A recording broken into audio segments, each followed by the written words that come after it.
دھرو راٹھی، جس کا میں نے بھی اپنے بیان میں تذکرہ کیا اور دھرو راٹھی کی تعریف بھی کی کہ ان کی سائنسی تحقیقات بڑی زبردست ہوتی ہیں. ابھی دھرو راٹھی صاحب کی ایک حالیہ تحقیق انہوں نے یوٹیوب پہ ڈالی اپنے چینل پہ، جس میں یہ ثبوت پیش کرنے کی کوشش کی ہے کہ پاکستان ایک دہشت گرد ملک ہے اور پاکستان دہشت گردوں کو پروموٹ کرتا ہے. لیکن بہت ہی بددیانتی سے کام لیا ہے، اور میری نظر میں دھرو راٹھی کا جو ایک امیج تھا نا، وہ دھڑام سے نیچے آ گیا ہے کہ بھائی آپ بھی اپنے چینل کو بچانے کے لیے آپ نے اتنے بڑے بڑے الزامات پاکستان کے اوپر ڈال دیے، اور خود آپ کے اپنے کنٹری جو دہشت گردی کو پروموٹ کر رہا ہے، سپورٹ کر رہا ہے، جس کے خود انڈیا کی گورنمنٹ نے اعتراف کیا ہے، ان کو آپ پی گئے بڑے آرام سے. یہ کوئی اعتدال کی بات نہیں ہوتی. میرے اب دھرو راٹھی سے چند سوالات ہیں جو میں نے ریٹن میں لکھے تاکہ دائیں بائیں میں نہ جاؤں، بات لمبی نہ ہو، ریٹن میں لکھوائے میں نے. یہ میرا پہلا سوال دھرو راٹھی سے یہ ہے کہ انڈیا کی طرف سے یہ پاکستان پہ الزام لگایا جاتا ہے کہ پاکستان دہشت گردوں کو سپورٹ کرتا ہے. اس کے ثبوت میں آپ نے سارے انڈین اخبارات اور انڈین نیوز چینل ہی کے حوالے دیے ہیں. یہ بالکل ایسے ہے جیسے میں دعویٰ کروں غفار کے بارے میں کہ اس نے چوری کی ہے، اور دلیل میں اپنے ہی دعوے کو پیش کرنا شروع کر دوں تو دلیل ہمیشہ کسی تیسرے سے دی جاتی ہے، تھرڈ پارٹی سے دی جاتی ہے دلیل ہمیشہ کسی سے. یہ تھوڑی کہ جو مدعی ہے اسی کا دعویٰ ہی دلیل ہے. تو دھرو راٹھی صاحب کوئی آپ تھرڈ پارٹی سے دلائل اور ثبوت پیش کریں جو الزامات آپ نے پاکستان گورنمنٹ پہ لگائے ہیں. آپ کا کنٹری دہشت گردی کر بھی رہا ہے اور اس پہ فخر بھی کر رہا ہے. تو دھرو راٹھی سے میں یہ ریکویسٹ کروں گا کہ ذرا اس دہشت گردی کو بھی آپ مارکیٹ میں لے کر آئیں، جبکہ بلوچستان کا بارڈر ملتا نہیں ہے انڈیا سے، اتنی دور سفر کر کے وہاں دھماکے کروا رہا ہے. جعفر ایکسپریس پہ اس نے جو کچھ کروایا. تو دھرو راٹھی کو چاہیے کہ آپ ذرا اپنے ملک کی بھی خبر لیں، پھر ہم آپ کے تجزیے کو دیکھیں گے کہ آپ واقعی انصاف کے ساتھ ایک تجزیہ کر رہے ہیں. اور کلبھوشن یادیو یہ جاسوس انڈیا کا گرفتار ہوا ہے بلوچستان سے، اور اب تک پاکستان کی تحویل میں ہے. یہ اتنا بڑا ثبوت ہے ہمارے پاس کہ آپ کے جاسوس یہاں گھوم رہے ہیں اور یہ کچھ کر رہے ہیں. تو دھرو راٹھی کو چاہیے ذرا اس جاسوس کا بھی حوالہ دے اور بتائے کہ انڈیا کتنی بڑی دہشت گردی پھیلا رہا ہے. اور دھرو راٹھی نے الزام لگایا ہے اسی طرح افغانستان میں جو انڈیا اب بھی پاکستان کے خلاف دہشت گردی کر رہا ہے، اس کے بھی DDISPR نے کتنے ثبوت پیش کیے ہیں. تو ان ثبوتوں پر بھی آپ ذرا بات کرو نا. پاکستان کے جو DDISPR نے یہ ثبوت دیے ہیں، آپ ثابت کرو کہ یہ ثبوت غلط ہیں. پوری ایک پریس کانفرنس کی ہے، اس کے بعد پاکستان نے جوابی حملہ کیا تھا، اس پہ بھی آپ تبصرہ کریں. تیسری بات یہ کہ دھرو راٹھی نے پاکستان پہ الزام لگایا عدم برداشت، مذہبی جنونیت. آپ کو یاد ہوگا چند سال پہلے میں گیا ہوں بلوچستان، جہاں میں نے ایک مندر کا ولاگ بنایا ہے کہ کتنے سکون سے ہندو لوگ پاکستان میں مندروں میں جاتے ہیں اور اپنی عبادتیں کرتے ہیں. چرچ کھلے ہوئے ہیں. ہم میں اگر برداشت نہ ہوتی تو اتنے سکون سے ہندو، عیسائی، سکھ یہاں پہ رہ نہ رہے ہوتے. ہم نے تو بارڈر کھول دیا سکھوں کو لاہور میں آنے کے لیے اور اپنی عبادت گاہ میں جانے کے لیے. انڈیا میں مسجدوں کے ساتھ کیا سلوک ہو رہا ہے؟ آئے دن مسجدوں کو مسمار کیا جا رہا ہے. بابری مسجد توڑی گئی، شہید کی گئی، اور جو مسلمانوں کے ساتھ وہاں سلوک ہو رہا ہے عدم برداشت.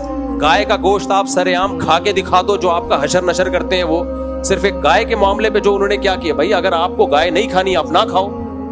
ہر مذہب میں گائے مقدس تھوڑی ہے، آپ مت کھاؤ گائے. دیکھو ہمارے ہاں بعض عیسائی خنزیر کھاتے ہیں. ہمارے مذہب میں خنزیر کیا ہے؟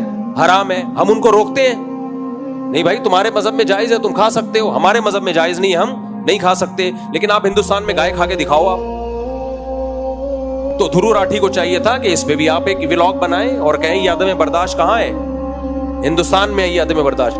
لڑکی کے چہرے سے اسکارف کھینچنے کا واقعہ یہ پاکستان کا ہے یا ہندوستان کا ہے؟ کتنا بڑا اسکینڈل بن گیا تھا وہ. یہ تو ہندوستان کا واقعہ ہے. احمد آباد کا واقعہ پاکستان میں ہوا ہے، ہندوستان میں ہوا ہے، جہاں گھس کے مارا گیا ہے مسلم آبادیوں پہ، کس طرح بچوں پہ ظلم کیا گیا ہے. عیسائی بھی اس کے خلاف کھڑے ہوئے، مسلم بھی کھڑے ہوئے، سکھ بھی کھڑے ہوئے. یہاں ہم نے نہیں دیکھا کوئی اقلیت والے، مذہبی اقلیت والے کبھی ہماری گورنمنٹ کے خلاف کھڑے ہوئے ہوں. ان کو پتا ہے بھائی یہ گورنمنٹ کس کا ساتھ دے رہی ہے. یہ اقلیتوں کے حقوق کی، جو اقلیت کہتے ہیں جو مائنورٹی میں ہوتے ہیں، جو بھی غیر مسلم ہیں، تو دھرو راٹھی کو چاہیے ذرا اس پہ بھی کچھ روشنی ڈالے, پھر ہم آپ کہیں گے کہ ہم آپ کو مانیں گے کہ آپ انصاف کے ساتھ تجزیہ کرتے ہو. دھرو راٹھی سے میرا سوال یہ ہے کہ ڈاکٹر ذاکر نائک ایک بالکل پازیٹیو وے میں اسلام کی تبلیغ کر رہا تھا, آپ نے اس کو ملک سے باہر نکال دیا, نیشنلٹی چھین لی, اس کی جائیدادوں پہ قبضہ کر لیا آپ نے. تو کون شدت پسند ہے؟ آپ کے ملک کا ایک شخص تھا, نیشنل تھا, آپ اس کو تحفظ دیتے. اگر اس نے کوئی غلطی کی تھی آپ اس کے خلاف کیس کر لیتے, ثابت کرتے غلطی کیا ہے وہ. لیکن آپ نے اس کو دنیا میں کسی قابل نہیں چھوڑا, آپ نے, وہ در بدر کی ٹھوکریں کھاتا پھر رہا ہے. اور خود دھرو راٹھی کیوں جرمنی میں ہے اس وقت؟ آپ کیوں نہیں انڈیا جا کے آرام سے رہتے؟ تو انڈیا چھوڑ کے بھاگے ہوئے. تو اتنا ہی انڈیا اگر براڈ مائنڈیڈ اور تحمل مزاج کنٹری ہے تو دھرو راٹھی ذرا آپ جاؤ نا, انڈیا جاؤ, آپ پھر وہاں جا کے رہو. آپ خود وہاں سے فرار ہوئے ہوئے ہو انڈیا سے. تو یہ بہت ہی ناانصافی والا تجزیہ کیا دھرو راٹھی نے. میرا ایک اور سوال ہے دھرو راٹھی سے, انڈیا میں جب بھی الیکشن ہوتے ہیں پاکستان سے دشمنی کا منجن بیچے بغیر آپ کو ووٹ نہیں ملتے. وہاں ہر شخص کو پاکستان مرد آباد کا نعرہ لگانا پڑتا ہے. اویسی کو دیکھ لو نا آپ, جو ٹوپی پہن کے آج کل پاکستان مرد آباد, پاکستان مرد آباد. کبھی ہمیں دیکھا ہم نے انڈیا مرد آباد کا نعرہ لگایا ہو؟ کبھی ہمیں دیکھا؟ کبھی ہمارے کسی سیاستدان کو, نواز شریف کو, بے نظیر بھٹو شہید کو, اور ذوالفقار علی بھٹو شہید کو, اور اللہ بھلا کرے عمران خان کو, زرداری کو, اور شہباز شریف کو, اور کون رہ گیا, بلاول بھٹو کو, کبھی دیکھا کہ ووٹ لینے کے لیے یہ کہا ہو کہ انڈیا مرد آباد؟ کبھی دیکھا؟ ہمارے ہاں انڈیا کی دشمنی پہ کسی کو ووٹ نہیں ملتا. انڈیا میں ووٹ ملتا پاکستان مرد آباد کا نعرہ لگا کے ہے. تو شدت پسند پاکستانی ہوئے, انڈیا ہوا, انڈیا شدت پسند ہوا. آپ کو پاکستان دشمنی وہاں نکالنی ہے, پاکستان کی صحت پہ کوئی فرق نہیں پڑتا. کوئی مرد آباد کے پاس ہم نے اس جنگ میں بھی انڈیا کی مخالفت نہیں کی ہے. جنگ میں بھی مودی کی مخالفت کی ہے. بارڈر پہ جا کے میں نے کہا ہماری انڈیا سے دشمنی نہیں ہے, ہماری انڈیا کے ہندوؤں سے, عیسائیوں سے, مسلمانوں سے, سکھوں سے کوئی دشمنی نہیں ہے. اور یہ ایک مذہبی اسکالر بول رہا ہے, مذہبی اسکالر جس کو آپ کہتے ہیں یہاں شدت پسندی ہے, وہ اتنی بیلنس بیان کر رہا ہے کہ جنگ کے حالات میں بھی وہ کہہ رہا ہے ہماری حکومت, ہماری دشمنی صرف مودی سے ہے. اور آپ انڈیا میں جا کے دیکھ لو, اویسی کو دیکھ لو جو مسلمانوں کا بڑا خیر خواہ بنتا ہے, پاکستان مرد آباد, پاکستان مرد آباد نعرے لگا رہا ہے وہ بیٹھ کے. وجہ اس کی ہے کہ اس کی مجبوری ہے, اس کو پتا ہے انڈین گورنمنٹ جو موجودہ گورنمنٹ ہے چھوڑے گی نہیں آپ کو. وہاں پاکستان مرد آباد کا نعرہ لگائے بغیر آپ چل نہیں سکتے. تو شدت پسند پاکستان ہوا یا انڈیا ہوا؟ انڈیا ہوا. تو دھرو راٹھی صاحب کائنڈلی اب آپ ایک اور کلپ بنائیں, آپ بولیں بھائی مجھ سے غلطی ہو گئی ہے, یہ سب چیزیں تو میں بیان کرنا بھول ہی گیا تھا. پھر میں مانوں گا کہ آپ کے تجزیے اور آپ جو اینالائز کرتے ہیں اور جو ریسرچ کرتے ہیں وہ انصاف پر مبنی ہوتی ہے. آگے چلتے ہیں. گائے کا گوشت کھانے پر گاؤں والوں پر حملے کرنا, یہ واقعہ کہاں ہوا ہے؟ انڈیا میں. زبردستی جے شری رام کہلوانا, کتنی ویڈیوز پڑی ہوئی ہیں, آج بھی ہیں. جے شری رام کے زبردستی نعرے لگوانا, خواتین سے نقاب اتروانا, بابری مسجد پر حملے. ابھی ایک نیا ایشو چل رہا ہے انڈیا میں, وقف املاک پر قبضے, جس کو انگریز نے نہیں چھیڑا. انڈیا میں بہت ساری املاک ایسی ہیں جو لوگوں نے وقف کی ہیں کہ دینی مدارس اور مسجدوں کے لیے. ایسی وقف املاک امریکہ میں بھی ہیں, کینیڈا میں بھی ہیں, یو کے میں بھی ہیں, وہاں کی گورنمنٹ نہیں چھیڑتی. کچھ عمارتیں وقف ہوتی ہیں چرچ کے لیے, کچھ عمارتیں وقف ہوتی ہیں مندر کے لیے کہ ان کی جو ارننگ ہوگی مندر میں جائے گی, ان کی جو ارننگ ہوگی چرچ میں جائے گی. اسی طرح کچھ عمارتیں وقف ہوتی ہیں مدرسوں اور مسجدوں کے لیے.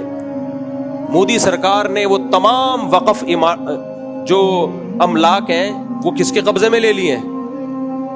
یہ کام انڈیا کر رہا ہے بھائی. پاکستان نے تو ایسا کچھ نہیں کیا کہ کسی مندر کے لیے کوئی وقف عمارت ہو جس کی ارننگ مندر کو جاتی ہے اور پاکستان گورنمنٹ نے اس کو اپنے قبضے میں لے لیا ہو. تو شدت پسند پاکستان ہوا یا انڈیا ہوا؟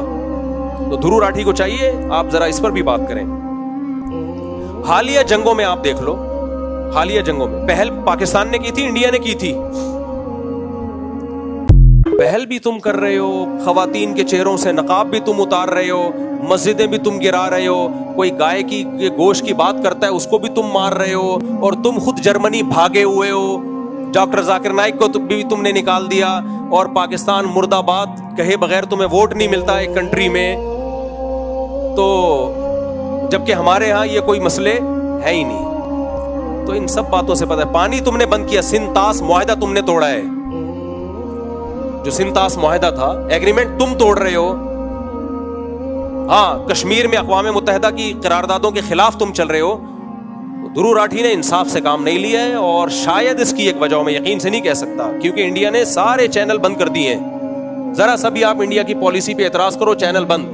اچھا میں خود بتاؤں, میرے کچھ دوست تھے باہر ملکوں میں جو انڈین تھے, ابھی بھی ہیں, میرے ساتھ جتنی تصویریں جتنی ویڈیو سب انہوں نے ڈیلیٹ کر دی ہیں,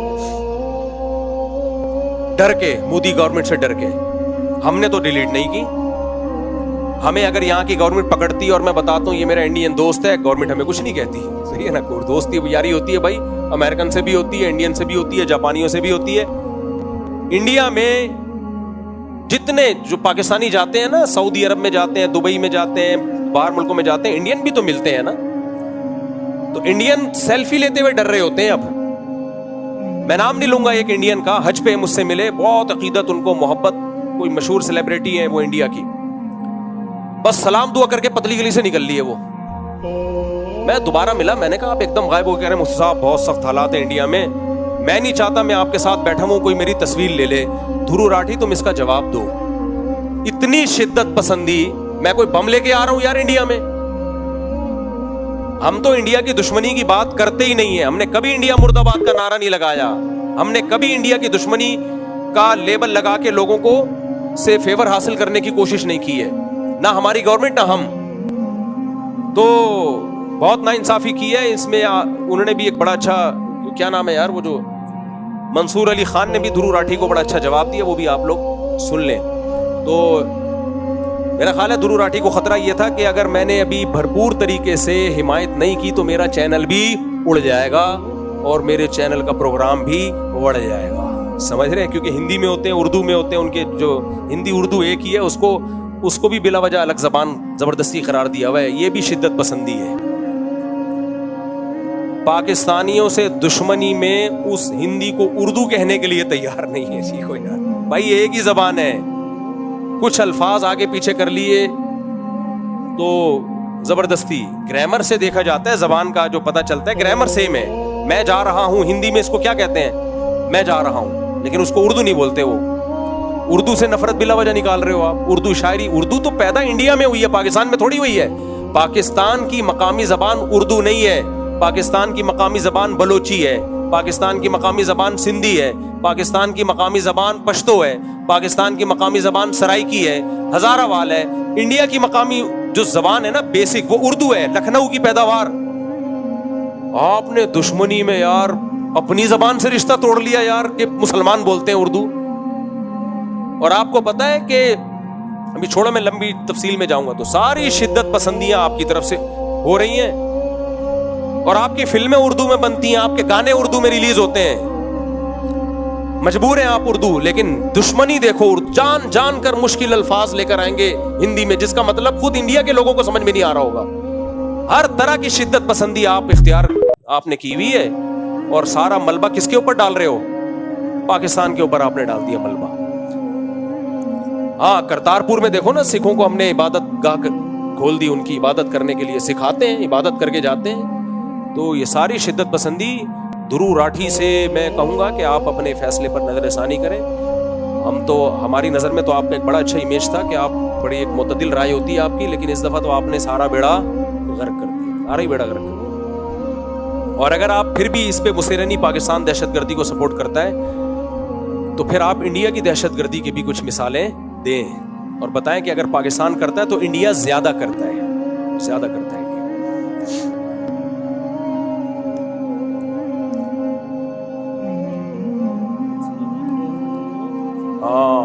ابھی حالیہ جنگ میں دیکھ لو, پاکستان نے ان کے فوجی اڈوں پہ اٹیک کیا ہے اس جنگ میں, اور انڈیا نے کہاں اٹیک کیا ہے, سارا عوام پہ, پبلک پہ.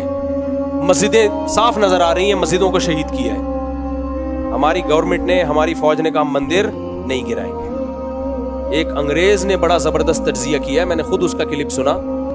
اس نے کہا کہ جنگ اگر کسی نے سیکھنی ہے تو اس موقع پہ پاکستان آرمی سے پاکستانی افواج سے سیکھے، کہ انہوں نے عوام پہ اٹیک کیے، مذہبی عبادت گاہوں پہ اٹیک کیا، پاکستان نے جواب میں صرف ان کے فوجی اڈوں کو نشانہ بنایا ہے، ایئر بیس اڑایا ان کا، کتنے تحمل کے ساتھ. ایسا نہیں ہے کہ اڑے ڈجن ڈجن، وہ تو بیان آ رہا ہے نا وہ بشیر مسیح کا کہ میں دہلی اڑا دیتا، وہ لوگ اب پھینک رہے ہیں، اب لوگ آٹو پہ ہو گئے ہیں. بشیر مسیح کچھ نہیں بھی کہہ رہا تو لوگ اس کے کھاتے میں ڈال رہے ہیں، کوئی کہہ رہا ہے اس نے اسلام قبول کر لیا.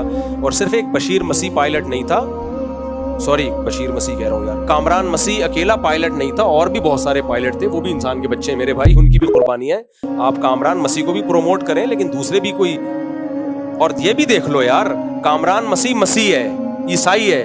ہم اگر مذہبی انتہا پسند ہوتے تو آج یوٹیوب پہ ٹک ٹاک پہ کامران مسیح ہیرو نہ بنا ہوا ہوتا. مسیح ہونے کے باوجود ہم نے ہیرو بنایا، یہ بھی ہماری برداشت ہے. ہم اگر مذہبی جنونی ہوتے تو ہم کہتے ابے مسیح ہے سائڈ پہ رکھو یار، اس کو سائڈ پہ رکھو، کسی مولانا کو آگے لے کر آؤ. یہ بھی پاکستان کا ظرف ہے. تو بہرحال لیکن میں ویسے جنرل نالج کے لیے بتا رہا ہوں، اور بھی پائلٹ ہیں، تو کامران مسیح کے علاوہ باقی پائلٹوں کو بھی آپ پروموٹ کریں، ان کو بھی، ان کی بھی قربانی ہے. تو یہ دھرو راٹھی سے میری چند گزارشات ہیں. امید ہے دھرو راٹھی صاحب تک اگر میرا یہ بیان پہنچا تو آپ اپنے فیصلے پر نظر ثانی کرو گے. صلو علی الحبیب.